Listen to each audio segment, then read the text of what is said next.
Hey, what's going on? I'm gonna shoot a video for the month of July.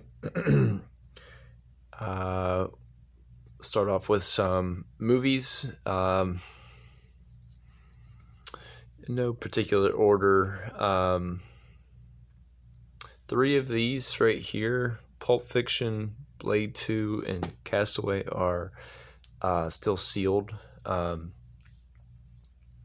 But I think I have all three of them. The reason why I bought them, just have been buying sealed games or sealed movies, and I figure they have to be better than the ones I already have. So it'll just basically be like upgrading uh, the ones I already currently own, and then I'll just swap out those with sealed ones. Some comedies I realized I didn't have. I was surprised I didn't have The Water Boy. I see that so often. Uh, but I don't really see Dirty Work all that much. I remember seeing that movie and thinking that it was pretty funny, but I don't know how well it will hold up. Uh, Basically, like 20 years later. Liar Liar, I haven't seen in a long time.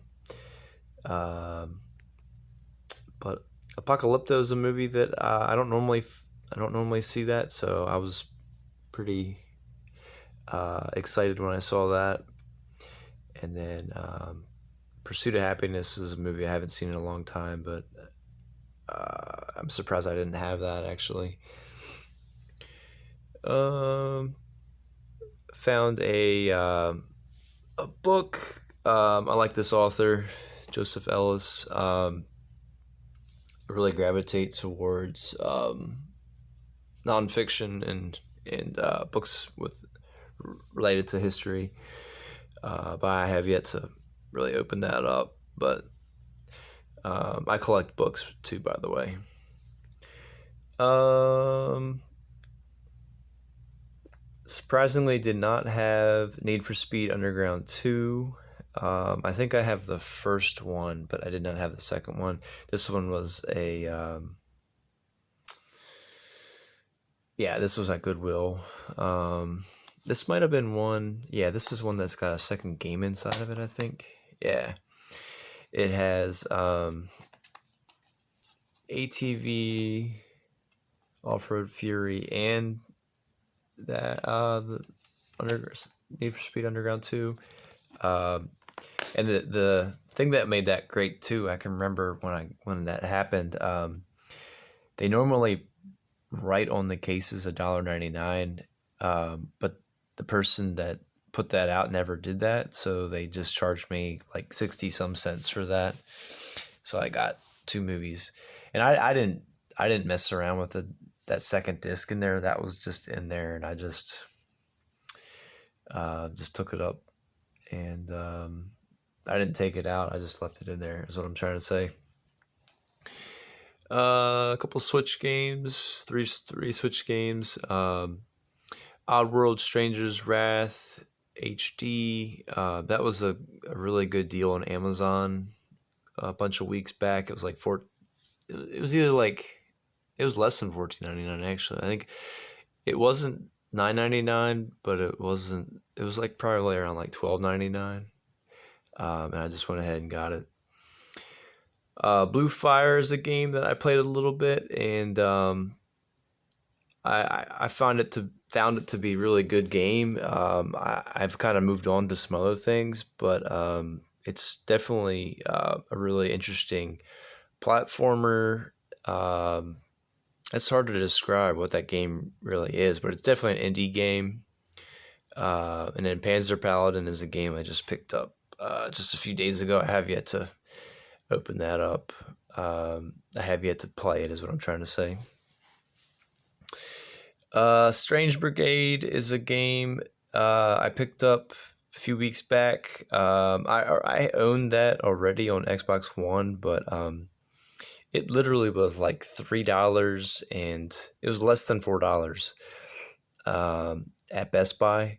They're clearancing out certain games, and I can't believe that was literally like less than $5 because it's a good game. It's not gonna win Game of the Year or anything like that, but it's if you know anything about Rebellion, they've made the Sniper Elite series, and then they also made the Zombie Army series. I should say series because there's 4 of them. Strange Brigade was one that they just kind of snuck in there, and there's nothing wrong with it. It's just kind of a lot of the very similar kind of formula that they have, kind of like mindless third-person shooters, but still fun though. Speaking of a mindless third-person shooter, is Earth Defense Force. If I've researched this right, I have this version on 360, but I just remember really enjoying it a lot. I just was interested in getting like the upscaled version of, I forget which Earth Defense Force it's called, the one that I have, but there's quite a few of them, but I just know that this one was pretty good, and that's the reason why it probably got PlayStation Hit status. But if you've never played Earth Defense Force as a series, it's fun. It's a lot of fun. That's easy. That's the best way to describe it. It's just fun. I was kind of hesitating playing that around my son. My son is still 5.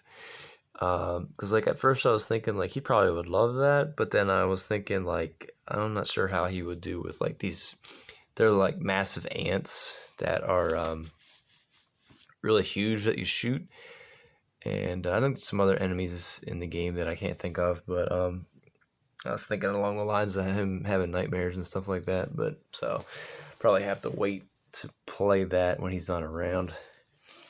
Dungeon Siege, Throne of Agony. This is one I have not played yet. I've had it for a few weeks now, but just been filling some holes with certain RPGs on PlayStation, or PlayStation Portable on PSP. I didn't really spend all that much money on that. These are 2 3DS games that I was looking back at some that I don't have, and I was thinking, I need to get these, and this one is climbing in value. I forget how I got the. I think I pieced it together. I bought the case separately, and I bought the cartridge separately, and it ended up working out to be kind of cheaper than the going rate that it's becoming. Which it's climbing higher than it really should be. I played this a little bit, and it's decent. It's not great, but that's because like I think Bloodstained spoiled me. The Bloodstained Ritual of the Night, because that's a really good game. It's just pound for pound a really great Castlevania game. It's not Castlevania. This is like the character's much slower, and everything is just much more slower.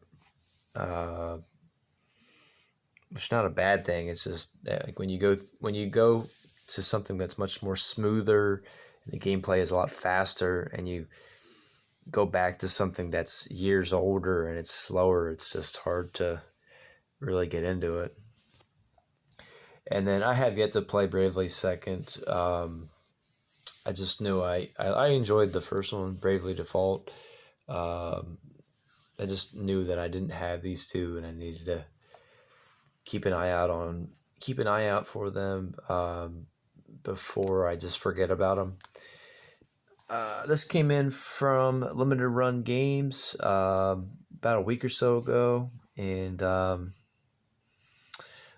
I have the first one, Bloodstained Curse of the Moon, and I like that a lot. And this is just kind of a lot of the same, very similar gameplay, and I've only really played, I think, like 2 or 3 missions in this, but still a lot of fun.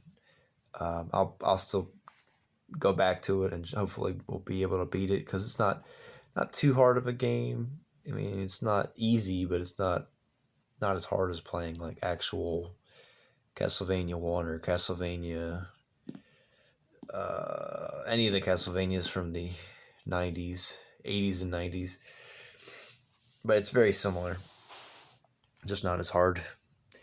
And this is the last group of things I have here to show off. This just happened earlier this week. I picked up these 4, and somebody had traded these in. The employees said that they were traded in the exact that day, and they only had been on the shelf for just like an hour or two, and then I stroll in there and I found them. So if you're not aware, some of these Wii games are going up in price incredibly high. I mean, I'm sure they'll keep going up because that's just the way things work, especially RPGs or like Vanillaware is going to be probably a company that will attract followers, just like Exceed and Atlas kind of stuff. But anyway, Arc Raz Fantasia, Afro Samurai, The Last Story, and Miramasa. So I'll be honest here. I already own these 2 games, and these two when I bought them originally were really great condition versions of these games.